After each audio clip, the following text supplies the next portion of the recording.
غلط کو غلط کہنے کی جرات کم لوگ کرتے ہیں یا ہمت رکھتے ہیں، لیکن جب غلط کو، باطل کو اپنے حق میں گواہی کی ضرورت پڑتی ہے تو اکثریت ان کے ساتھ چل رہی ہوتی ہے۔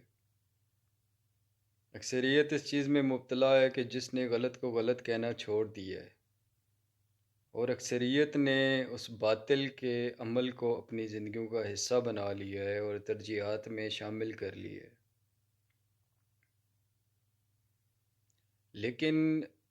ایک مسلمان معاشرے کے فرد ہونے کے ناطے ہم لوگ اس چیز سے بخوبی آگاہ ہیں کہ نبی صلی اللہ علیہ وآلہ وسلم کے وسیلے سے ہمیں یہ چیز اللہ رب العالمین کی چاہت واضح ہو چکی ہے۔ ہمارے پاس یہ عملی طور پہ نمونہ آپ صلی اللہ علیہ وآلہ وسلم کے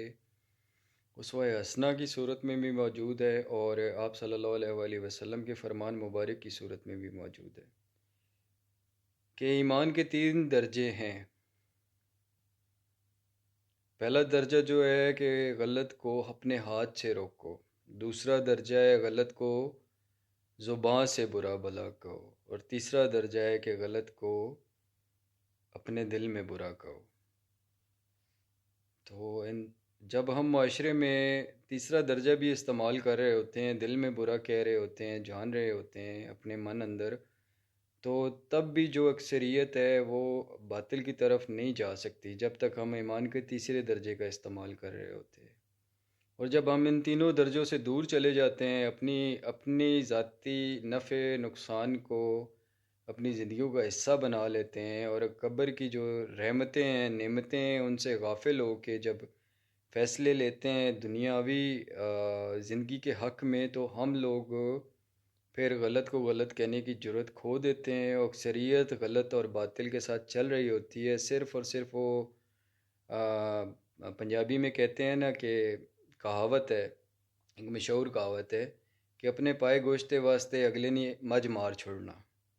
تو اکثریت اس چیز میں مبتلا ہے۔ رازق اللہ رب العالمین ہے، قادر اللہ رب العالمین ہے۔ اللہ رب العالمین اپنی دی ہوئی انسان کو رب العالمین نے جو نعمتیں عطا کی ہیں، طاقت کی صورت میں، سیرت کی صورت میں، صورت کی صورت میں،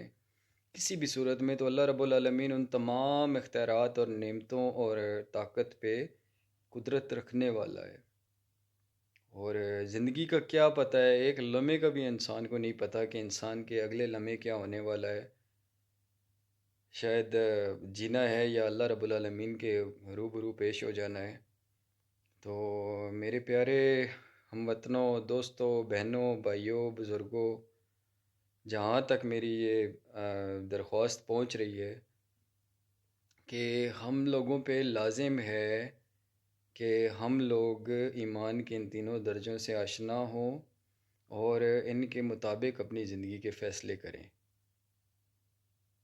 علامہ اقبال نے کیا خوبصورت کہا ہے کہ یہ بندگی گدائی وہ بندگی خدائی، یا بندہ خدا بن یا بندہ زمانہ، اے لا الہ کے وارث کر اپنی خودی کی پاسبانی، شاید کسی حرم کا ہو تو بھی آستانہ۔ تو آستانہ تو گھر کو کہتے ہیں، ایک رب العالمین کا گھر ہے جو، اور ایک اس کے محبوب کا گھر ہے، مکہ المکرمہ اور مدینہ المنورہ میں ہے۔ اور ہم لوگ ان حرم کی پہچان ہے، ہمارا کردار، ہماری سیرت، ہماری باتیں، ہماری ترجیحات، ہمارا معاشرے میں جینے کا انداز اس حرم کی پہچان ہے کہ اے لا الہ کے وارث کر اپنی خودی کی پاسبانی، شاید کسی حرم کا ہو تو بھی آستانہ۔ تو گزارش ہی کر سکتا ہوں کیونکہ میں اپنا حق ادا کر رہا ہوں، جو رب العالمین نے میرے ذمے ایک یہ چیز رسپانسبلٹی لگائی ہے، بینگ اے مسلم، اور نبی صلی اللہ علیہ وآلہ وسلم کے کردار مبارک کو دیکھتے ہوئے میں اپنے آپ پہ لازم سمجھتا ہوں کہ جو مجھے جہاں پہ بگاڑ نظر آیا ہے، اور بہت ساری چیزوں میں بگاڑ ہے، لیکن اگر صرف اس پہلو میں دیکھا جائے تو یہی چیز ہر بگاڑ کی جڑ ہے، ہر برائی کی جڑ ہے۔ تو حق اور باطل کی پہچان اور ایمان کے درجوں کے ساتھ ہمیشہ نسائی ہونی چاہیے، اور ان کو لازم طور پہ اپنی ذات کا حصہ بنائیے۔ میں نے پہلے بھی کہا کہ اگر ہم ایمان کا تیسرا درجہ بھی استعمال کرتے ہیں تو معاشرے میں اکثریت نہیں پیدا ہو سکتی غلط کو غلط کہنے والوں کے ساتھ کھڑے ہونے والوں کی۔ ہر بندہ اللہ رب العالمین کی قربت ہر بندے کو میسر آ سکتی ہے، اگر وہ صرف تیسرا درجہ اپنے دل اندر اپنے من اندر ان کو برا جانے، جو باطل کے ساتھ کھڑے ہوتے ہیں تو ان کو اہمیت نہ دے، ان کو عزت نہ دے، ان کا اگر سلام بھی کریں تو اس سلام میں کو اللہ کی رضا کی خاطر جٹلا دیں، کیونکہ وہ خود کے ساتھ نہیں اچھا کر رہے تو وہ آپ کے حق میں یا معاشرے میں کسی اور فرد کے حق میں کیسے بہتر ہو سکتے ہیں؟ تو عزت کریں ان کی، ہمارے بڑے بچے، بہنیں، مائیں، بیٹیاں سب عزت کے قابل ہیں، اور ایمان کا درجے اور ایمان سے شناسائی حاصل کریں، ہر چیز موجود ہے رہبری کی صورت میں، نبی صلی اللہ علیہ وآلہ وسلم کی زندگی مبارک کی صورت میں، تو ان سارے پہلوؤں کو تھوڑا سا غور سے دیکھیے، بہت آسان ہے، صرف ان 3 درجوں کو دیکھ کے نا جو ایمان کے ہیں، آپ زندگی کا بہترین عکس جو ہے نا چھوڑ کے جا سکتے ہیں، دوسروں کے لیے ایک اچھی اگزامپل چھوڑ کے جا سکتے ہیں۔